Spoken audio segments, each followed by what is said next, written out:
नमस्कार जय आरसीएम। आप सभी का स्वागत है। जय आरसीएम जी। आप सभी का स्वागत है आज की इस मीटिंग में। और मैं सुप्रिया जी को कहूँगा कि एक बार सभी को ऑल म्यूट कर दें। जैसा कि हम कई दिनों से मीटिंग देख रहे हैं, सुन रहे हैं और सभी तरह के हमने लोगों से मीटिंग को अटेंड किया, देखा, सुना। बहुत ही मज़ा आ रहा है।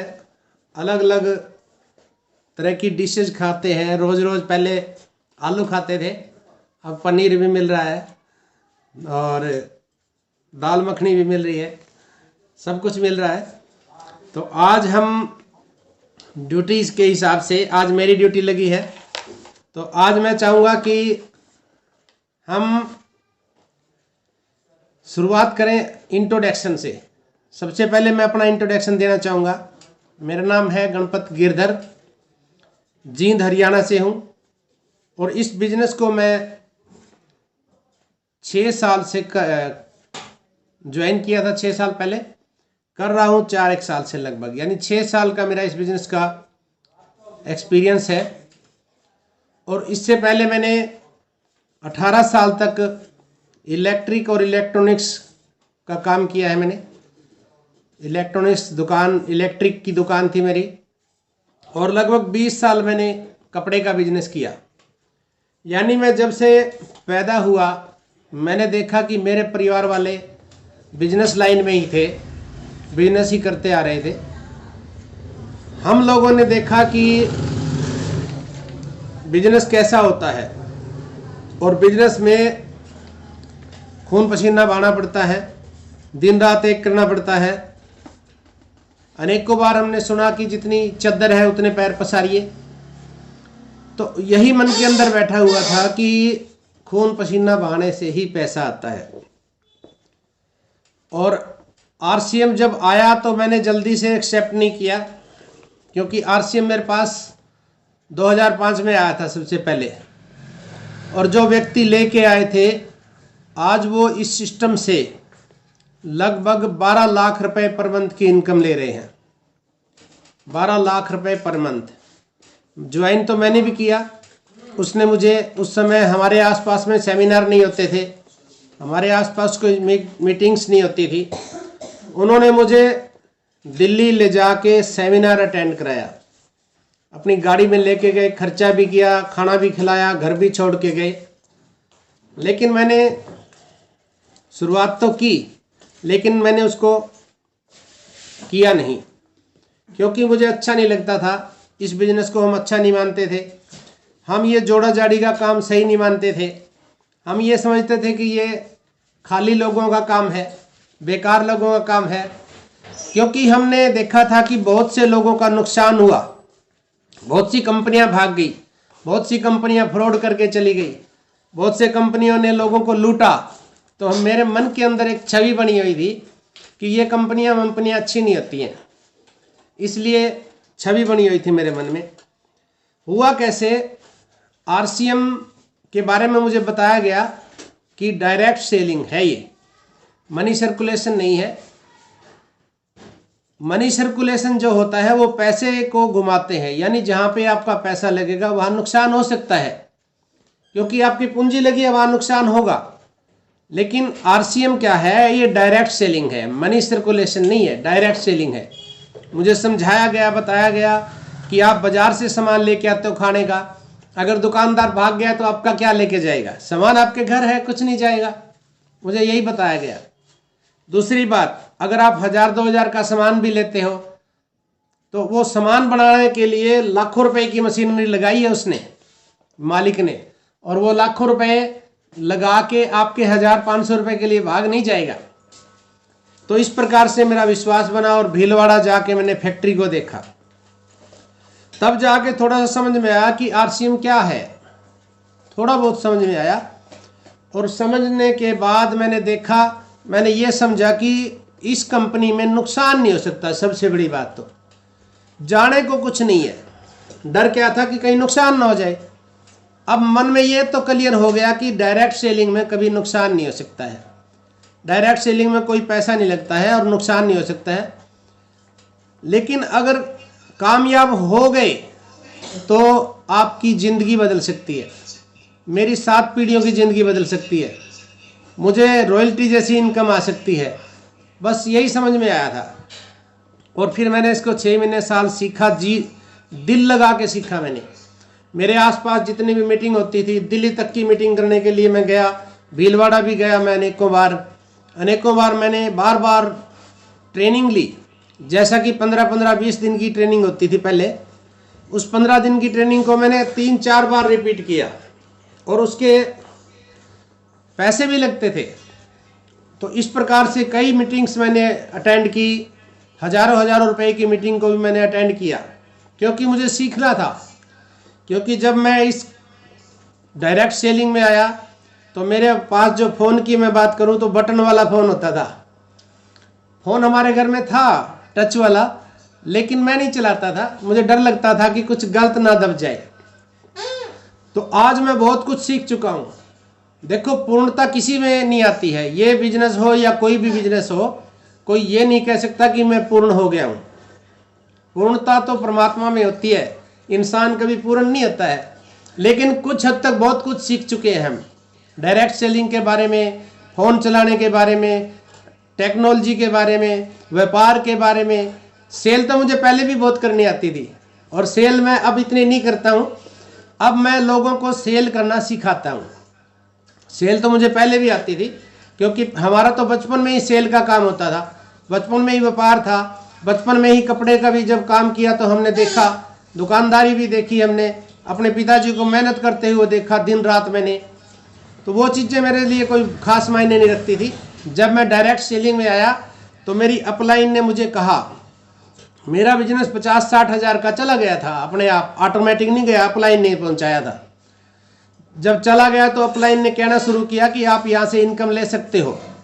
जब मेरा बिजनेस 70-75 हज़ार का चला गया, 1 लाख का चला गया, तब अपलाइन ने कहा कि गणपत जी, अब आप यहाँ से 10,000 रुपये तक की इनकम प्राप्त कर सकते हो। आप वहाँ से जो कमाते हो सही है, आप जितनी इनकम ले रहे हैं बहुत अच्छी बात है, अगर 10,000 रुपये यहाँ से आ जाए तो कैसा रहेगा। मैंने कहा सर बढ़िया है, कैसे आएगी। उन्होंने कहा कि आपका बिजनेस देखो 1 लाख के आसपास पहुँच गया है, अगर यहाँ पे आप 60-70 हज़ार की सेल करके अगर आप 60-70 हज़ार रुपये सेल्फ आईडी पे चढ़ाते हैं तो आपके घर में 10,000 की इनकम आ जाएगी। तो मैंने कहा सर ये तो सही है, ऐसे कैसे आएगी।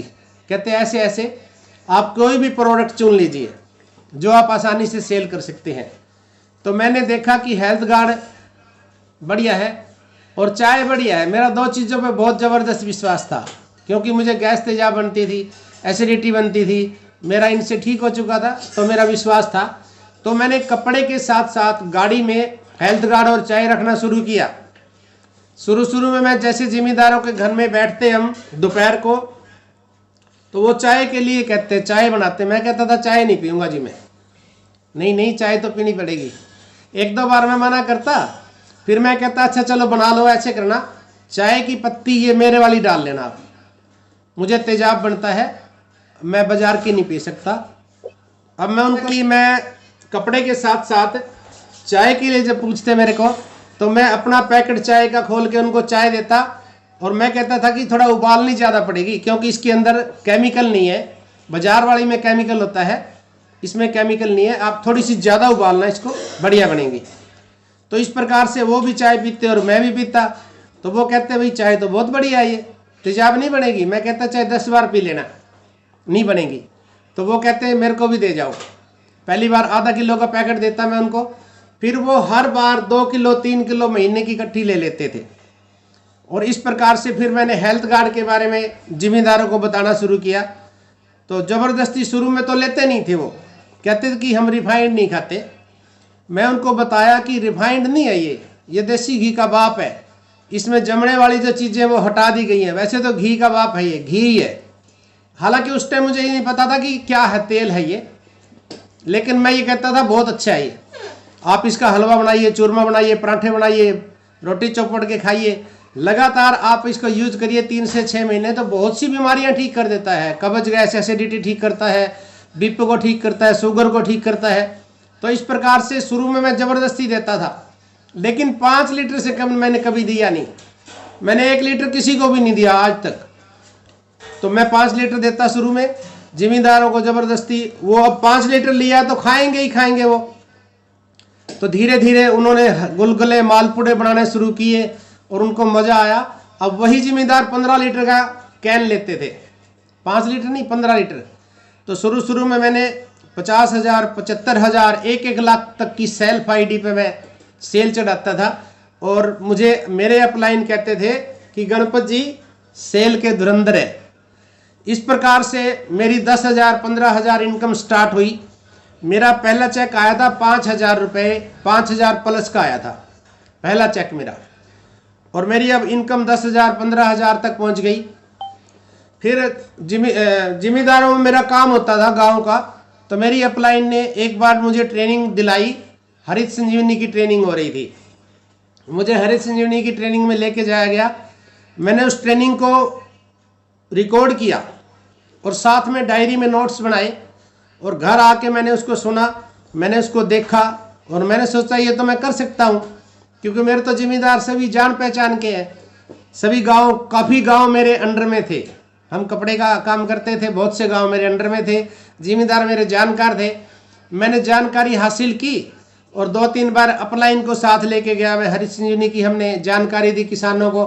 अब हुआ क्या, पहले ही साल मेरी 300-400 एकड़ में हरित संजीवनी सेल हो गई, 300-400 एकड़ में। और मैं अपलाइन मेरे को वाकई ही ये कहते कि करता क्या है ये, क्योंकि जानकारी मैंने हासिल की, ट्रेनिंग की। और मैंने 2 साल 3 साल 2-3 गाँव में मैंने हरित संजीवनी पे काम किया और मेरी इनकम 20 से 25,000 रुपये आने लग गई थी। हालांकि मेरे पास कोई पिन नहीं थी, 20-25,000 आ जाती थी। करते करते सेल करता रहा मैं। मेरा काम यही था कि सेल करते रहो। अब अपलाइन ने समझाया कि गणपत जी देखो, एक बात बोलते हैं हम आपको, सेल करने का सिस्टम नहीं है ये, क्योंकि हम कोई सेल्समैन नहीं है।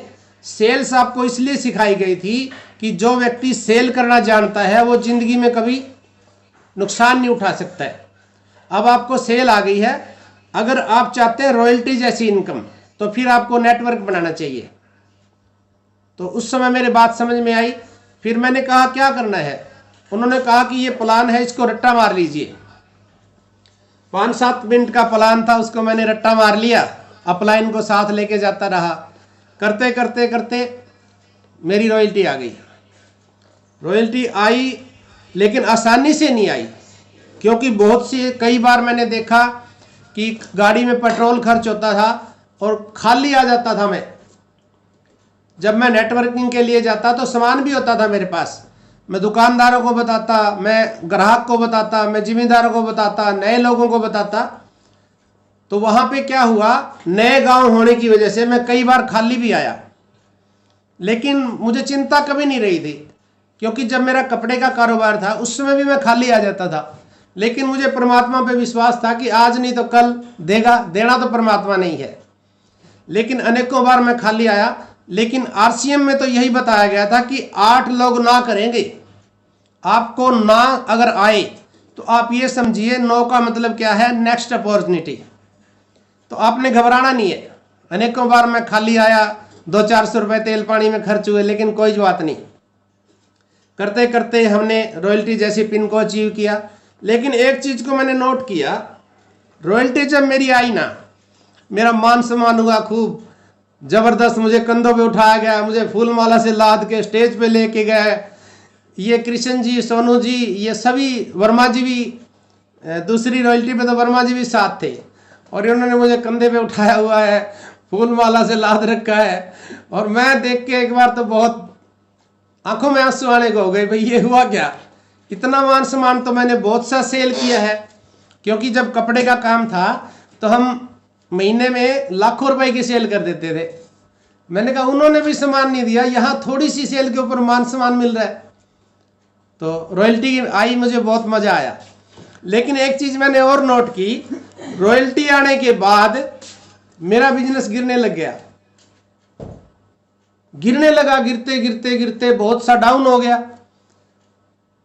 हुआ क्या, मेरी अपलाइन ने मुझे कहा, उन्होंने कहा कि सर कारण ये है कि आपका विजन था रॉयल्टी, आपने वो रॉयल्टी तक सोचा, आगे सोचा ही नहीं आपने सोचा नहीं, रॉयल्टी आ गई, अब आप आराम से बैठ गए, चलो जी, इसलिए आपका विजन आगे का नहीं था। अब आप क्या करें, अब आप सीधा रूबी स्टार को मार्क करिए, क्योंकि जब मेरा विजन रॉयल्टी का था तो रॉयल्टी आ गई।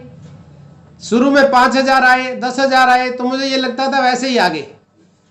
5,000 आए तो ये लगा कि 10,000 तो नहीं आएंगे, 10,000 आए तो ये लगा कि 15-20,000 तो नहीं आएंगे, जब 20,000 25,000 आए तो मुझे ये लगा कि 50,000 तो नहीं आएंगे।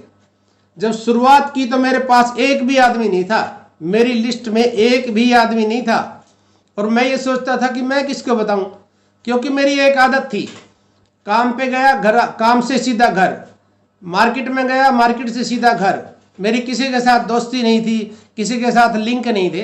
तो मुझे ये लगता था कि मैं क्या करूं, मैं किसको बताऊंगा, ये तो नेटवर्किंग है। लेकिन यहाँ पे आके मैंने क्या सीखा, मेरी अपलाइन ने मुझे कहा कि गणपत जी ऐसे करिए, आप 5 लोग इधर और 5 लोग इधर, सिर्फ 10 लोग ले लीजिए, 10 लोग आपके साथ है भी सही टीम में, आप 10 लोगों को छांट लीजिए, 10 लोगों को छांट के उनको रॉयल्टी टेक्निकल पे लेके जाइए, अपनी लिस्ट को साइड में कर दो आप। मेरे पास लिस्ट हो चुकी थी उस समय, लेकिन अपलाइन ने कहा कि अपने लोगों के भरोसे आरसीएम मत करना, आपके दोस्त, आपके मित्र, आपके रिश्तेदार आपसे सामान तो ले लेंगे, आपको हाँ भी कर लेंगे, आपकी ज्वाइनिंग भी लगा लेंगे, लेकिन कभी लेंगे कभी नहीं लेंगे, काम नहीं करेंगे कभी भी। इनके भरोसे आप ये डायरेक्ट सेलिंग मत करिए। आप फील्ड में जाइए, आप 5 लोगों को चिन्हित कर लो अपनी लिस्ट में, 5 गांव ले लो आप, और वहां पे आप डेली जाओ। देखो पहले भी काम पे जाते थे आप, आज भी आप ये सोचिए कि मैं नेटवर्किंग नहीं कर रहा हूं, मैं आज भी बिजनेस कर रहा हूं, आज भी कपड़े का काम कर रहा हूं, ट्रेडिशनल बिजनेस कर रहा हूं। इस प्रकार से आप सुबह निकलिए और शाम तक काम करिए। और सर मैंने 5 लोग इधर और 5 लोग इधर छांट लिए, अब 5 में से मेरे को एक दो लोग ही मिले, कोई ईगल पे छोड़ गया, कोई बिगनर पे छोड़ गया, कोई रनर पे छोड़ के चला गया। तो एक बार दिल में दुख भी होता था, भाई ये क्या हुआ, मैंने इसको सिखाया, ये चल पड़ा, ट्रेंड हो गया, आज छोड़ के चला गया। लेकिन कोई बात नहीं, मुझे कोई चिंता नहीं थी, क्योंकि मेरे को ये था, एक को मैं ट्रेंड कर सकता हूं तो 2 को भी कर सकता हूं, 2 को कर सकता हूं तो 10 को भी कर सकता हूं। मैं, मेरा कॉन्फिडेंस लेवल बढ़ चुका था, मुझे अपने आप पे विश्वास हो चुका था कि मैं अब जिसको बताऊंगा रिजल्ट आएंगे, और होता था रिजल्ट। अगर 20 लोग बैठे हैं तो मैंने ऐसा भी देखा कि 20 के 20 भी ज्वाइन हुए हैं। शुरू में नहीं होते थे, शुरू में से 10 में से 1 मानता था, क्योंकि मैं आंखें मिला के बात नहीं करता था, मुझे विश्वास नहीं था आरसीएम पे, मुझे जानकारी नहीं थी आरसीएम की। लेकिन जब मैंने देखा कि मेरी नॉलेज बढ़ी, मेरा ज्ञान बढ़ा, मेरे को विश्वास हुआ, तो 10 में से 10 लोग भी ज्वाइन हुए। तो इस प्रकार से जब मैंने करना शुरू किया, सीखना शुरू किया, तो यहाँ पे अगर कोई भी व्यक्ति ये सोच रहा है कि मेरा बिजनेस नहीं बढ़ रहा है, तो पहला कारण क्या है, पहला कारण ये है कि आपका विजन ही कितना था, आपकी सोच क्या थी। आपने रूबी स्टार जाने को सोचा ही नहीं, आपने ये सोचा ही नहीं कि 1 लाख रुपए महीना आ जाए, क्योंकि मैंने भी नहीं सोचा था। मेरी सोच क्या थी, रॉयल्टी थी, वो भी पहले वाली 3% वाली, वहाँ 20-25 हज़ार ही आते थे। वहाँ जाके मैं रुक गया, ब्रेक लग गया एकदम से। फिर अपलाइन ने कहा कि 5-5 लोगों को चुनो और उनकी लिस्ट पे काम करो, उनके साथ काम करना शुरू किया। उन्होंने मुझे कहा कि, अपलाइन ने कहा कि इन सबको संभाल लो, इनको प्लान सिखाओ, ये प्लान दिखाना इनको आना चाहिए, प्लान दिखा के इनको आप 2-2 4-4 5-5 होम मीटिंग दो, और फिर इनसे करवाओ, आप बैठ जाओ, गलती करें करने दो, पूरी तरह करने दो, इनको पूरी आज़ादी दे दो, और गलती करें बाद में आप उसको संभाल लेना। आप देखते रहो क्या किया इन्होंने, आप सुनते रहो। तो जब मैंने इधर 5 लोग और इधर 5 लोगों को चुना, तो सिर्फ लास्ट में जाके 2-2 लोग बचे, सिर्फ दोनों लेग में 2-2 लोग बचे, और कामयाबी मिली, वो रॉयल्टी आ गई, उनका टेक्निकल आया। और आज फिर मैं टेक्निकल पे चला गया। फिर उसके बाद तो सुप्रिया जी आई, इसने तो धुआंधार बैटिंग की। मेरा विजन बल्कि कम था। अगर मैं बात करूं, सुप्रिया जी का विजन बहुत ज़बरदस्त था। जब रॉयल्टी आई 8%, तो सुप्रिया जी रॉयल्टी कब आई थी? जब लॉकडाउन था, जब सब कुछ बंद था, यहाँ तक कि स्कूल भी बंद थे, यहाँ तक कि मंदिर भी बंद थे, और उस समय रॉयल्टी आई हमारी 8%। और सुप्रिया जी कहती है मैं तो पापा अगली बार भी, अगले महीने भी करूँगी। अप्रैल का महीना था, मार्च में रॉयल्टी आई थी। तो मैंने कहा बेटा अब नहीं, क्योंकि हमने तो सभी का निचोड़ लिया, सभी को जितना जरूरत थी उससे भी ज़्यादा बिजनेस वॉल्यूम करवाया सभी का, तो अब नहीं होगा।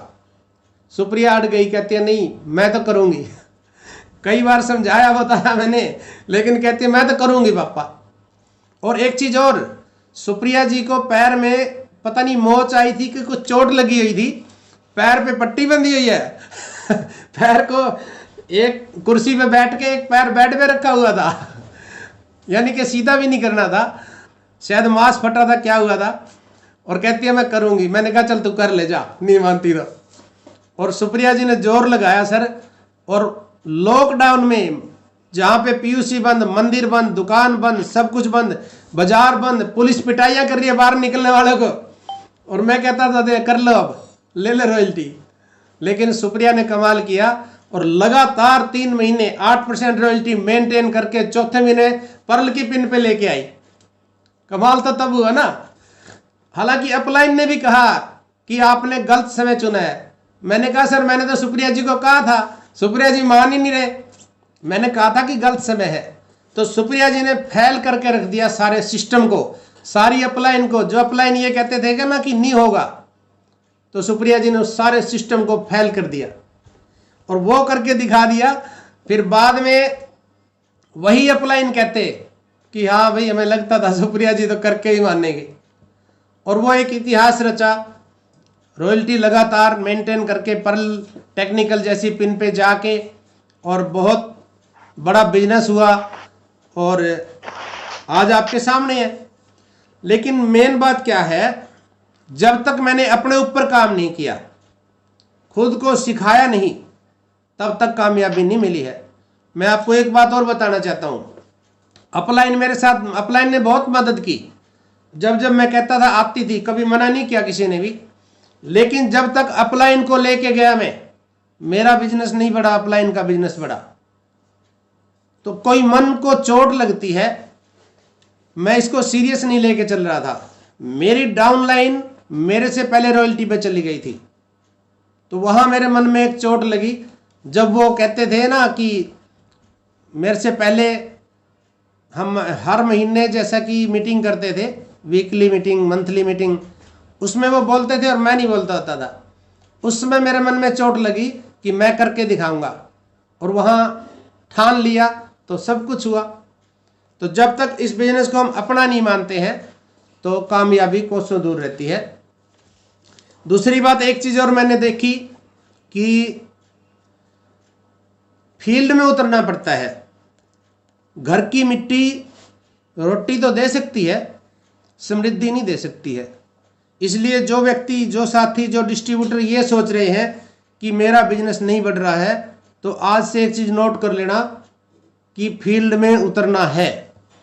जब कोई सिक्सर या चौका लगाता है क्रिकेटर, आप देखते हो, तो बाहर निकलता है वो फील्ड से, वो लाइन से बाहर निकल के और तब जाके सिक्सर मारता है। अगर आप भी चाहते हैं कामयाबी, तो थोड़ा सा त्याग तो देखो करना पड़ेगा। बिना त्याग के कामयाबी है ही नहीं। आपके पास लिस्ट होनी चाहिए। सफलता उसी को मिलेगी जो त्याग करेगा। जो एक बार त्याग करने की जरूरत है, अगर देखा जाए ना, सिर्फ 2 साल, 1 साल, 2 साल अगर इसके ऊपर त्याग कर दें और अपना समय, यहाँ पैसा नहीं लगता है, या सिर्फ समय ही तो लगता है। आज हम 50,000 से ऊपर हमारे घर पे आ रहे हैं और 50,000 से ऊपर सुप्रिया जी के पास आ रहे हैं। आज हम 1 लाख रुपए की इनकम ले रहे हैं।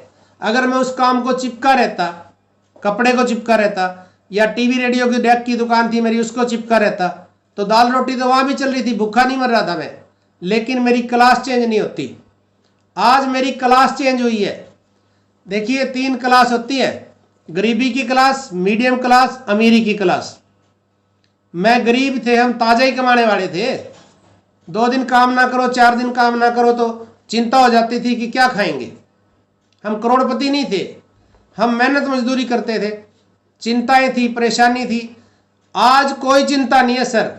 आज मैं नहीं काम करूं तो भी कोई चिंता नहीं है। कई बार मैं बोलता हूं, सुनील जी बैठे हैं जुलाना से, ये हमारे साथी, मैं इनके सामने कई बार कह देता हूं, मेरी मर्जी है तो मैं आ गया इनके पास, ना मर्जी हो तो कह दो भाई मैं नहीं आता सुनील जी, नहीं आता भाई, मर्जी है मेरी, तो क्या कर लेंगे? कोई नहीं कुछ कर सकता, क्योंकि ये सिस्टम ही ऐसा है। टीसी छाबड़ा जी अगर कहे ना कि काम कर और मैं कहूँगा नहीं करूँगा, तो भी मेरी इनकम को नहीं रोक सकते, क्योंकि सिस्टम ही ऐसा बनाया गया है। जब पाइपलाइन बिछ जाती है ना, पाइपलाइन बिछने के बाद पानी चालू कर दिया तो मजा लो कोई पानी को रोक दे। ये सिस्टम ही ऐसा बनाया गया है। तो आज मैं क्लास चेंज कर चुका हूं।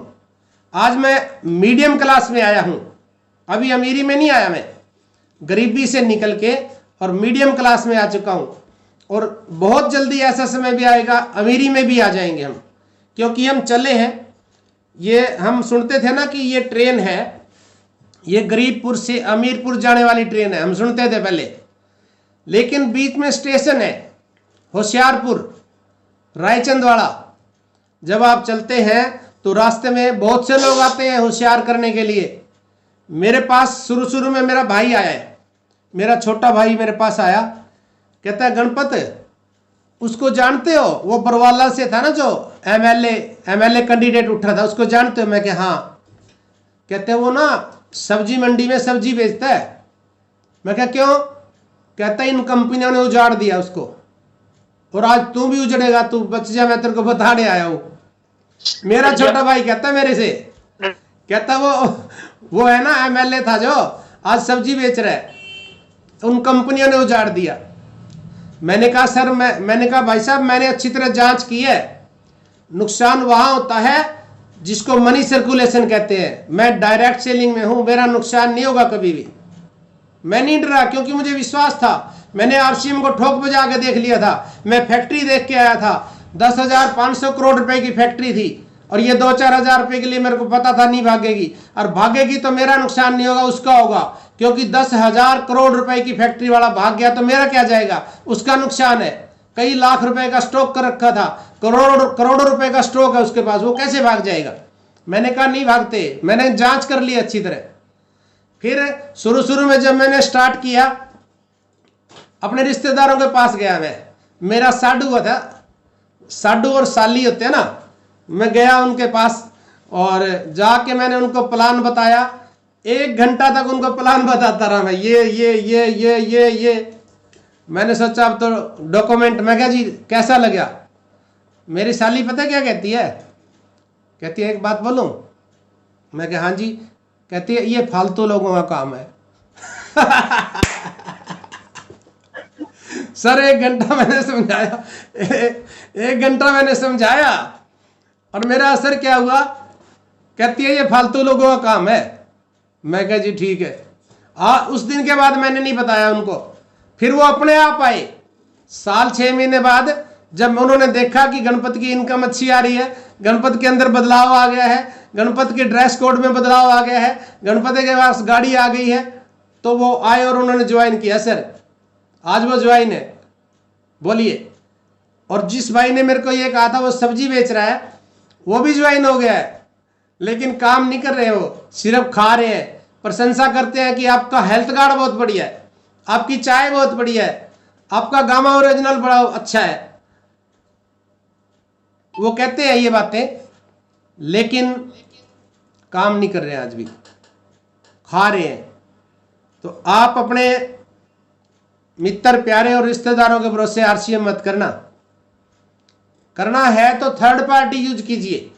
अगर आप चाहते हैं कामयाबी तो 5 लोगों को छांट लीजिए, सिर्फ 5 इधर 5 इधर। चाहिए तो 2 है सिर्फ, आपको 2 ही तो आदमी चाहिए, 1 लेग में 1 आदमी चाहिए। 1 आदमी को इधर रॉयल्टी पे ले जाओ, 1 को इधर रॉयल्टी पे ले जाओ, आपका टेक्निकल हो जाएगा। आपको 2 आदमी चाहिए सिर्फ। 5 इसलिए बता रहा हूं कई बार आदमी का दिमाग खराब हो जाता है, क्या पता कोई बिगनर पे छोड़ देगा तो कोई ईगल पे छोड़ देगा तो कोई लीडरशिप पे भी छोड़ के गया है। बहुत से लोग रॉयल्टी पे भी छोड़ के चले जाते हैं। ये दिमाग ऐसे खराब होता है आदमी का। चलो कोई बात नहीं, कामयाबी के लिए एक बार संघर्ष करिए, एक बार जोर लगा के और संघर्ष करके देखिए। आपको कामयाबी तभी मिलेगी जब आप दूसरे की लिस्ट पे काम करेंगे। तीसरा व्यक्ति काम करता है। तो आज की मीटिंग का लगभग समय हो चुका है। इस मीटिंग को समाप्त करने के लिए मैं बुलाऊंगा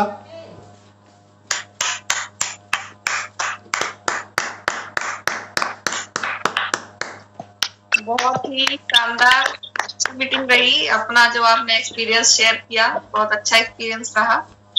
और टाइम तो हो ही चुका है, ज्यादा तो बातें करने का टाइम नहीं बचा है, लेकिन एक्सपीरियंस बहुत अच्छा था। बहुत कुछ हमें सीखने को मिला। बहुत सारी यादें भी मेरी ताजा हो गई बहुत सी पुरानी बातें मुझे फिर से याद आ गई। तो काफी अच्छी थी आज की मीटिंग। और चाह तो रहे थे कि सभी साथियों का भी थोड़ा थोड़ा रिव्यू लिया जाए। एक बार दोबारा से ज्वाइन कर सकते हैं क्या?